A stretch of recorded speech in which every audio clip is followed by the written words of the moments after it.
found out what being queer and acting differently would get you. The world is dangerous. And so you develop into a caterpillar. And you change colors, and you put on spikes, and you warn the world, don't fuck with me. Too commonly, a lot of us have horror stories, and I definitely have mine. My entire house and my mom's car, they were all spray painted and graffitied. James is a faggot on her car, on the side of the house, a hangman's noose on the front door. No one knows what they're doing in puberty, but you throw gender and sexuality identities that don't just line up with this cis hetero thing, well, hot damn. We all do what we have to do to survive in this world. I did what I had to do to survive. I was raped and beaten. I was force-fed drugs.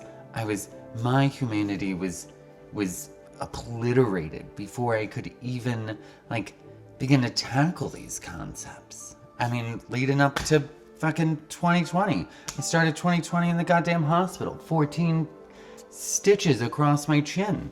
Got jumped and robbed. Now, everybody gets jumped and robbed, but I don't know if everyone gets kicked in the face and called a faggot. I don't know. I don't know why my granny, the person who loves me most, my mother, was the first question they asked me after I got robbed in the hospital, January 1st, 2021. Well, what were you wearing? Fuck, the first time I saw a trans woman, Ace Ventura: Pet Detective, and they literally stripped this woman down, and then spin her around to show her tucked genitalia. And that's just the public. That's not the jokes with uncles or the way boys talk crazy.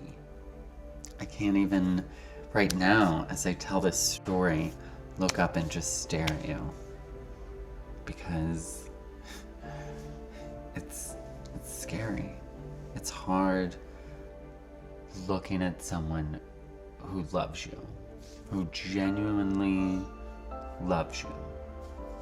Some people will visit horror and trauma and some pretty bad shit. Some people will visit that upon you and you do not have a choice. And life is unfair. Get over it. However, most of our lives' interactions are filled with people just trying to do their best. And they love you, and they're your friends, and they're your parents, and they're your partners, and they're just trying to. As long as you really love that person, as long as you're really there for them, there isn't a pronoun or a name that you could call me that would make me think that you don't love me.